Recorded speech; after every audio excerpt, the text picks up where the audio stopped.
नमस्कार, मी प्रसन्न जोशी. आपण पाहताय पुढारी न्यूजवर आपला चर्चेचा कार्यक्रम धुरळा.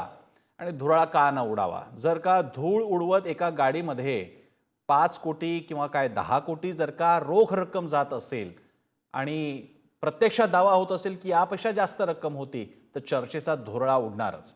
पुण्याजवळ एक गाडी पकडली गेली ज्यामध्ये हे कोटी रुपयांचं घबाड सापडलं आणि मग सुरू झाली चर्चेला रंगत आली. त्याचं कारण ही गाडी सांगोल्याची होती आणि शहाजी बापू पाटील तिथले आमदार आहेत, आपल्याला कल्पना आहे. तर दुसरीकडे संजय राऊत, शिवसेना उद्धव बाळासाहेब ठाकरे पक्षाचे संजय राऊत म्हणालेत की वस्तुतः 15 कोटी रक्कम होती, 10 कोटी पोचवले गेले, 5 कोटी दाखवले गेले.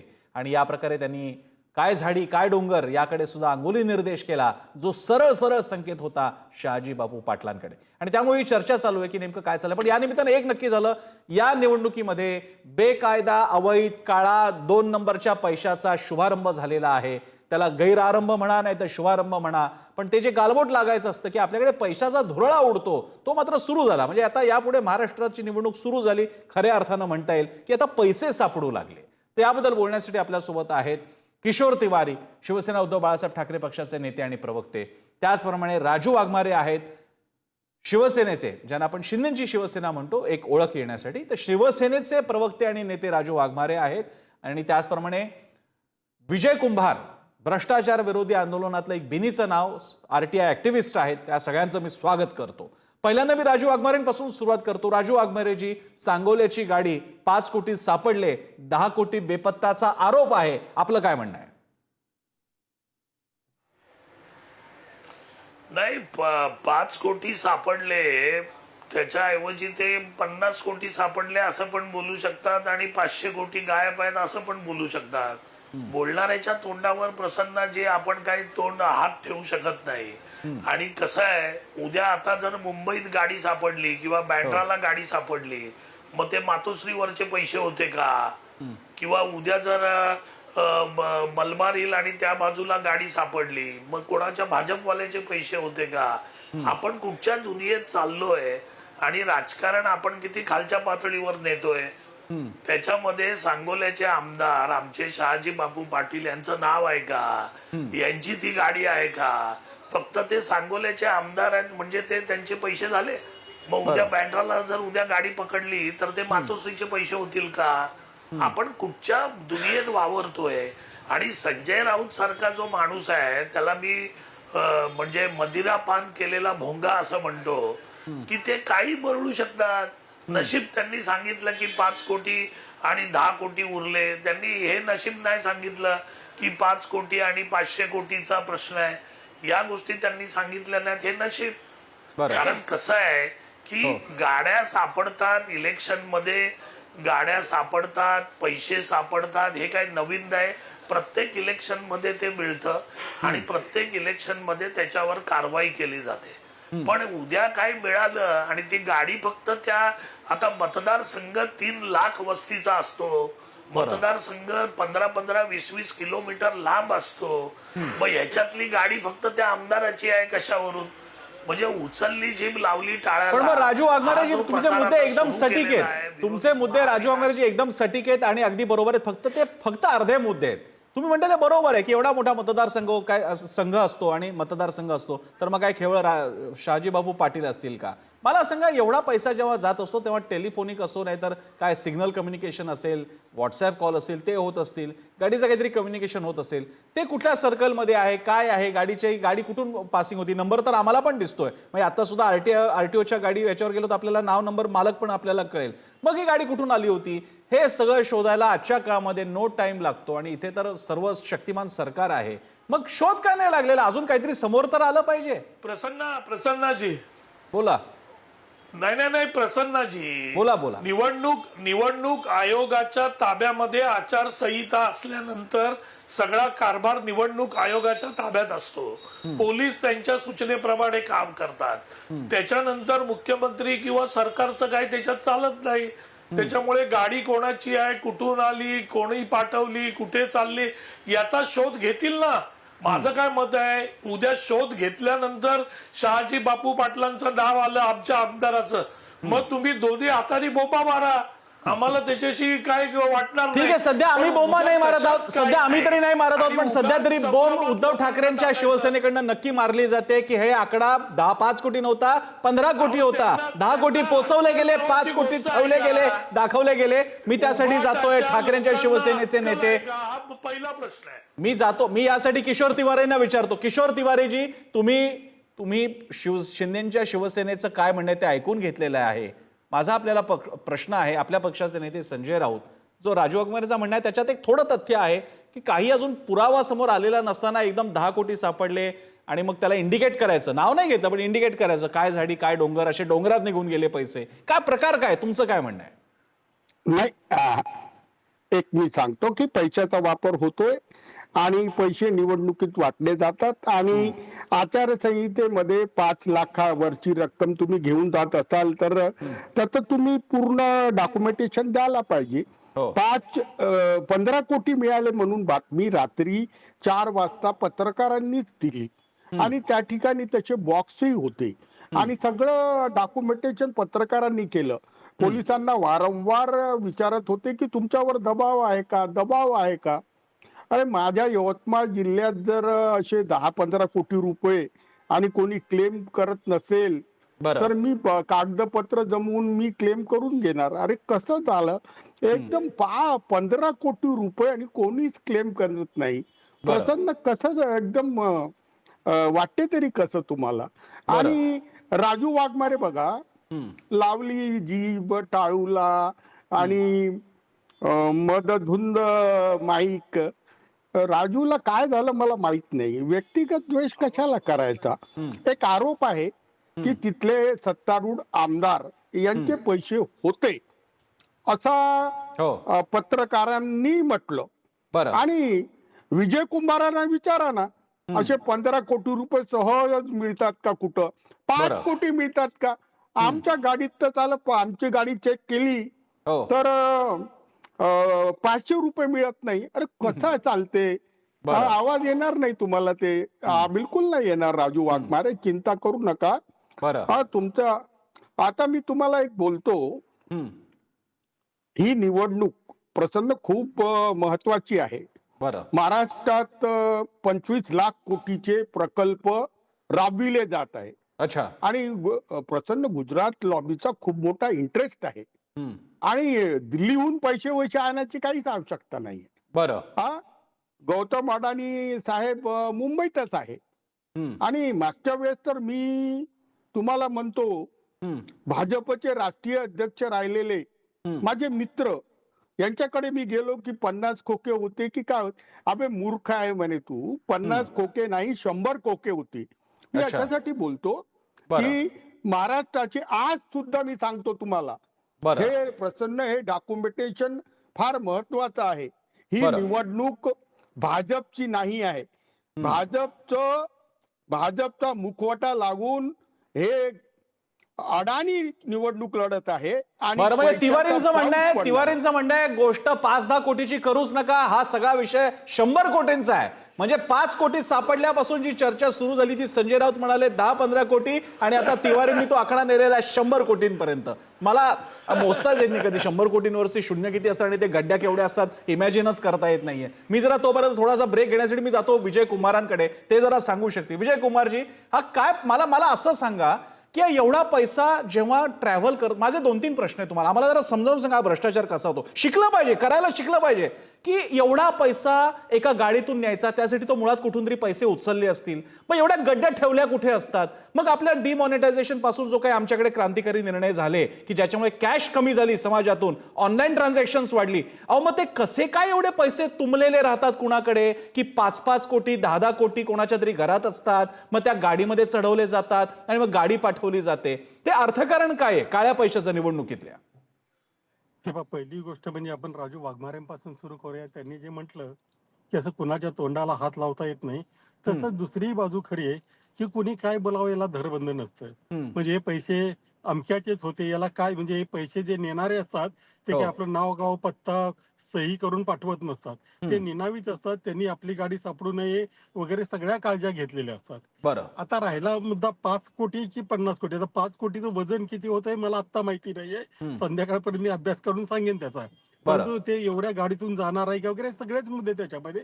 आणि सगळ्यात महत्वाचा मुद्दा आता दोन्ही परस्पर विरोधी पक्ष आहेत. त्यांनी एक गोष्ट मान्य केली हं. की ह्या पैशाचा वापर होतो. हो. एवढा पैसा आहे 5 कोटी किरकोळ अमाऊंट आहे त्यांच्या दृष्टीने ती किरकोळ असेल म्हणजे हो. ज्यांनी हो. नेली त्यांच्या दृष्टीने. परंतु एवढ्या मोठ्या प्रमाणामध्ये काळा पैसा भारतामध्ये महाराष्ट्रामध्ये जनरेट होतोय आणि तो सुखनैव आहे. तिथं Exactly. कुणाची नजर जात नाही. त्याची हालचाल होते त्याचे इकडून तिकडे जातात. बरोबर आणि आहे. हे सगळे पैसे प्रामुख्याने पुण्यासाठी का महत्वाचं मी मानतो. पुणे आणखी काही जिल्हे महाराष्ट्रात आहेत. हं. पुण्यामध्ये सगळ्या हाय प्रोफाईल निवडणूक आहेत. हं. इथं वाटेल ते करून मग त्यांची घराणेशाही प्रतिष्ठेला लागलेलं आहे. त्यांच्या पक्षाचे इब्रत प्रतिष्ठेला लागलेले आहे. म्हणजे बरं. मी आता काही पुण्यातून हिंडतो तर काही केलं तर निवडणूक जिंकायचीच. कितीही पैसा खर्च हो कशाची पर्वा करायची नाही. बरं. 5-6 मतदारसंघावर ते जोरदार चाललेलं आहे. हं. परंतु अशा वेळेला आता मगाशी कुणीतरी म्हटलं की सगळं काही निवडणुकीच्या आयोगाच्या हातात असतं. अजिबात नाही. निवडणूक आयोगाला तात्पुरता जरी चार्ज असला तरी ही माणसं या सरकारने नेमलेली सरकारच्या मर्जीतली असतात. तात्पुरतं निवडणूक आयोग त्यांचा अधिकारी असेल परंतु कायमस्वरूपी अधिकारी नसते. त्यामुळे त्या अधिकाऱ्यांची नेचर किंवा त्यांची भूमिका ही संबंधित राजकीय पक्षांना त्या त्या वेळच्या सत्ताधारी राजकीय पक्षांना मदत करण्याचीच असते. त्या इतके 5 कोटी रुपये सापडले यंत्रणा इतकी तयार आहे सध्या की एका संकटात इथला मजकूर अमेरिकेला पोहोचू शकतो जगभर कुठेही पोहोचू शकतो. माहिती घेणं तुम्ही जर रस्त्यावर हिंडत असला तर पोलीस नुसते तर मोबाईल धरतात आणि गाडीचा चालक मालक किती चलन आहे हे शोधून काढतात. आमच्या घरापर्यंत चलन येतोय. हो. आणि यांना आतापर्यंत काहीच सापडू नये हे संशयास्पद आहे. हा पैसा वापरला जातो हे मान्य करणं हे अगदी दुःखदायक आहे. 5 कोटी वगैरे सध्या काही किरकोळ अमाऊंट राजकारण्याच्या दृष्टीने झाल्यात. परंतु हे न सापडणं याचाच अर्थ निवडणूक आयोगाचे हात सुद्धा मर्यादित आहेत. ते यापर्यंत काही मला कुमारजी मला राजू वाघमारेंकडे जाण्यापूर्वी मगाशी जो राजू वाघमारेंनी एक टेक्निकल मुद्दा काढला की आता गृह खातं पूर्णपणे शासनाच्या ताब्यात नाही. आता ते इलेक्शन कमिशनला बांधलेलं आहे. मला तुम्हाला विचारायचं कायद्याचा एक मुद्दा म्हणून मला सांगा की भले जर का प्रशासन जरी इलेक्शन कमिशनला उत्तरदायी असलं तरी उद्या काय गुन्हा घडला, कोण त्याच्यात आरोपी होते, कुणाला पकडलेले, काय कारवाया चालू आहेत हे काय आम्हाला कळायचा अधिकार नाही. इलेक्शन कमिशनने टेक ओव्हर केलं म्हणून ही काय राष्ट्रपती शासन आहे?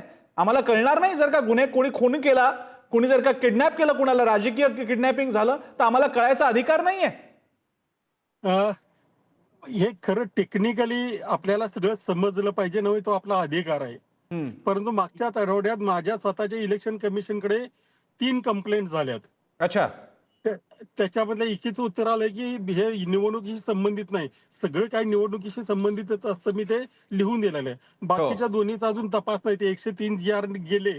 कुठे गेले ते GR, का गेले हे मी विचारतोय. कुठले GR होते, काय त्याची अंमलबजावणी वेबसाईटवर आले म्हणजे त्याची अंमलबजावणी झाली असेल आपल्याला माहिती नाही. काढून घेण्यासंदर्भात काय कारवाई झाली, इलेक्शन कमिशन त्याच्या बाबतीत काय करतंय. त्यामुळे इलेक्शन कमिशनकडे कितीही अधिकार असले मुळात त्यांची अधिकार असणं आणि त्यांची इच्छा असणं हा आणखी वेगळा प्रकार आहे.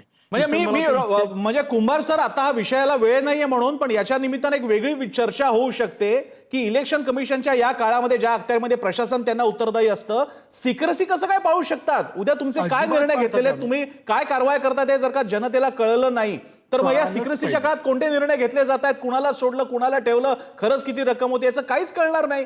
असं सांगणार हा वेगळा विषय, पण हा लक्षात ठेवूयात आपण. सत्ताधारी कधी इलेक्शन कमिशनला विचारतील की नाही माहित नाही. मी राजू वाघमारेंकडे जातो.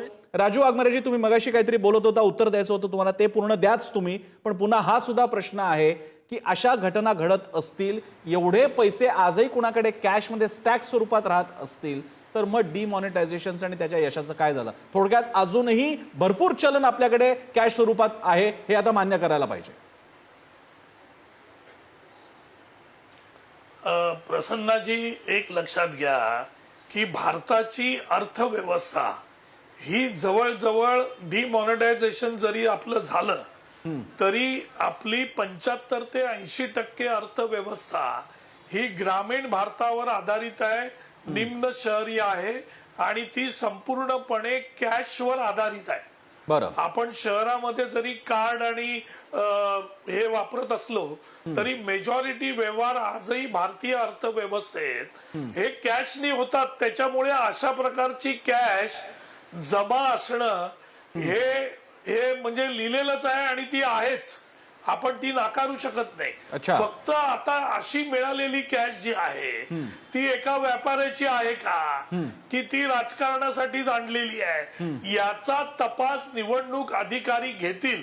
आणि मी आपल्या माहितीसाठी सांगतो, प्रेक्षकांना पण सांगू इच्छितो की निवडणूक आयोगाने जी चौकशी केली किंवा ज्यांना कोणाला पकडलं असेल त्याच्यातून काय पुरावे झाले बरं. हे जाणण्याचा अधिकार आपल्या सगळ्यांना आहे. बरं. आणि निवडणूक आयोगाला पण त्या गोष्टी जनतेसमोर मला वाघमारेजी मला एक गंमत त्याच्यामुळे वाटते, तो प्रश्न मला येत गंमत नाही. वाटते. इतक्या प्रश्न- 365 5 वर्षांमधले 365 गुणिले 5 वर्ष या सगळ्या काळामध्ये नाकाबंदी आम्ही पाहतो, आम्ही पोलीस चेक पॉइंट्स पाहतो. कधीही ऐकायला येत नाही की व्यापाऱ्याची कॅश जाताना पोलिसांनी पकडली आणि कॅश परत केली. या निवडणुकीच्या काळातच जेव्हा हे दिवस सुरू होतात मतदानाच्या आसपासचे, तेव्हाच बरोबर व्यापाऱ्यांचे 5-5 कोटी 10-10 कोटी 50 कोटी जायला सुरुवात होते गाडीतून. तुम्हाला कधी आठवतंय, मला एखादी बातमी आठवता गेल्या 2 वर्षात कधी वाचल्याची बातमी आठवता की व्यापाऱ्याची गाडीमधून कॅश जात असताना पोलिसांनी पकडलं? मला एकही बातमी आठवत नाही. हा कुठून आला? हा कोण व्यापारी असतात? कोण? प्रसन्नाजी मी हे म्हणत नाही, अहो प्रसन्नाजी मी हे म्हणत नाही की हे पैसे त्यांचे असतील.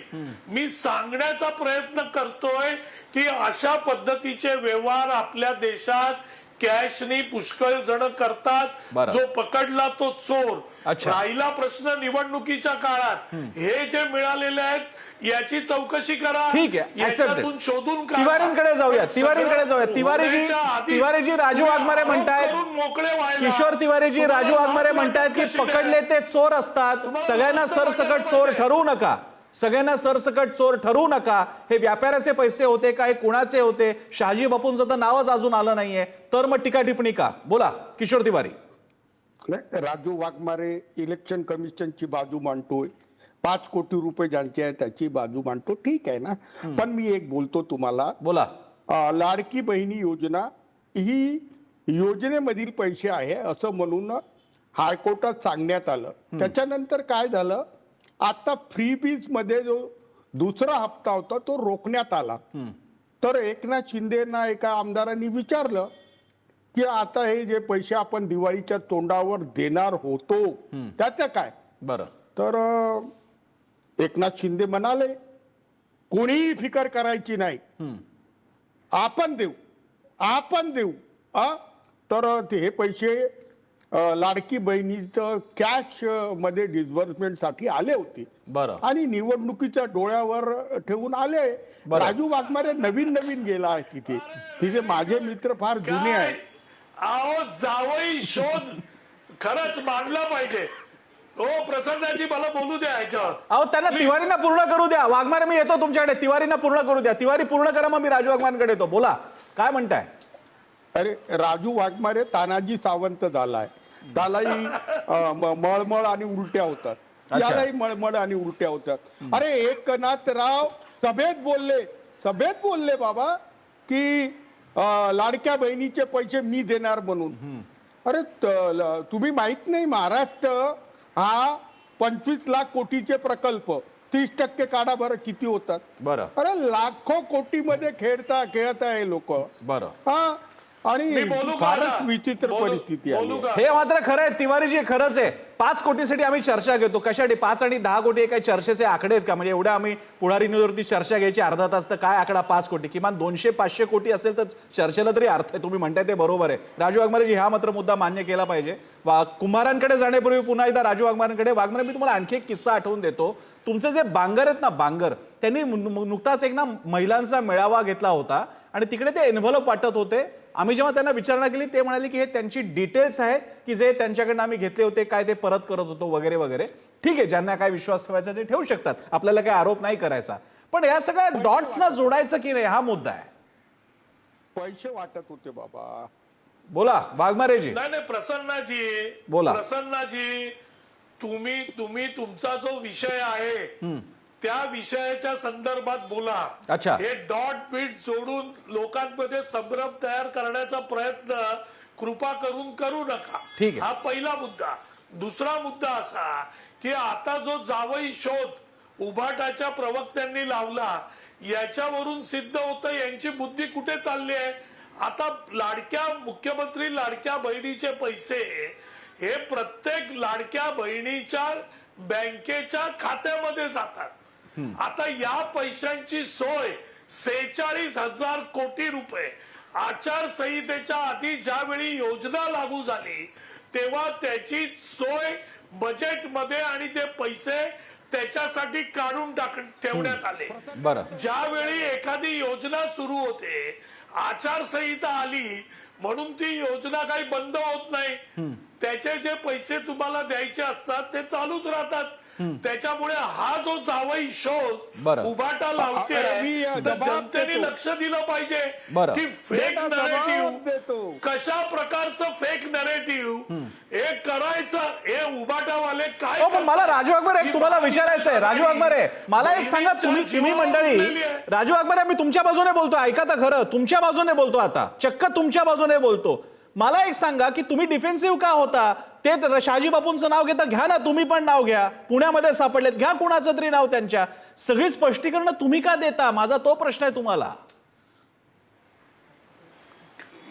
माझं त्याचं उत्तर असं की यांच्याकडे लोकांमध्ये संभ्रम तयार करणं, संशय तयार करणं आणि फेक नरेटिव्ह तयार करणं हे यांचं काम आहे. ठीक आहे, आलं लक्षात. माझ्याकडे शेवटचा काही काळ आहे, मला शेवट विजय कुंभारांवर करायचंय. किशोर तिवारी थोडक्यात प्लीज. किशोर तिवारी. राजूनी म्हटलं हे योजनेचे पैसे आहे आणि सरकारने GR काढून म्हटलं आहे की हे वाटपाचे पैसे होते याची तरतूद नव्हती आणि फ्रीबीज मध्ये येते.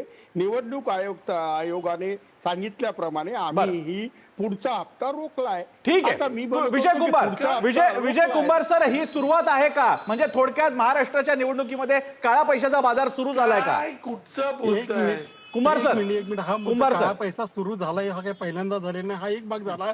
पण प्रसन्न एक लक्षात घ्या, याला एक झगडे सरांनी चांगला शब्द दिलाय, सरोगेट कॅम्पेन, अच्छा, सरोगेट पब्लिसिटी, सरोगेट ऍडव्हर्टिजमेंट.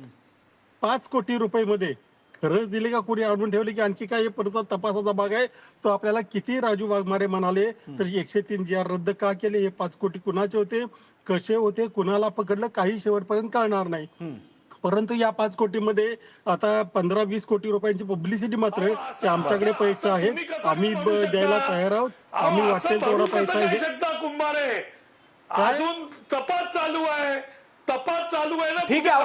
आपण तपासाच्या मध्ये यायला खरंच कारण नको. राजू वाघमारेंचा मुद्दा बरोबर आहे. तपासावरती थेट प्रश्नचिन्ह किंवा एजन्सीजवरती प्रश्नचिन्ह नको. मात्र तपासाच्या कार्यपद्धतीतून साध्य काय होतं हे मात्र आम्हाला कळायला हवं. सगळ्यांना एवढी मागणी करायला काहीच हरकत नाहीये. एक मात्र नक्की, हे एकदा भ्रष्टाचार एकदाचे सगळे रेग्युलराइज करून टाकले तर किती बरं पडेल. सरळ सगळ्या राजकीय पक्षांची दुकानं किंवा स्टॉल्स लागलेले आहेत, आलेल्या माणसाला लाख लाख रुपये काय असेल ते पैसे दिले जात आहेत. एकदा ते पवित्र करून टाका. म्हणजे पुन्हा हे असे सगळे त्रास कोणत्याही एजन्सीजना नको. मग सिक्रेसी बाळगा, डिबेट घडवा आणि 5-5 कोटीसाठी बोला. याच्यापेक्षा एकदाच सगळं रेग्युलराइज करून टाकलं तर बरं होईल का? त्याची चर्चा करायला हरकत नाही. सगळेच लाडके होऊन जातील त्या निमित्तानं. पण अर्थात अशा दिशेने आपल्याला जायचं नाहीये. हे प्रहसन होतं. आपल्याला ही निवडणूक सर्वसामान्यांच्या हितासाठी घेऊन गेली पाहिजे पुढे आणि प्रामाणिकता हा त्याचा पाया असला पाहिजे, हीच आपली अपेक्षा आहे. त्यासाठी हे सरकार यामागचे कोण दोषी ते शोधून काढेल अशी अपेक्षा व्यक्त करून इथेच थांबूया. पाहत राहा पुढारी न्यूज.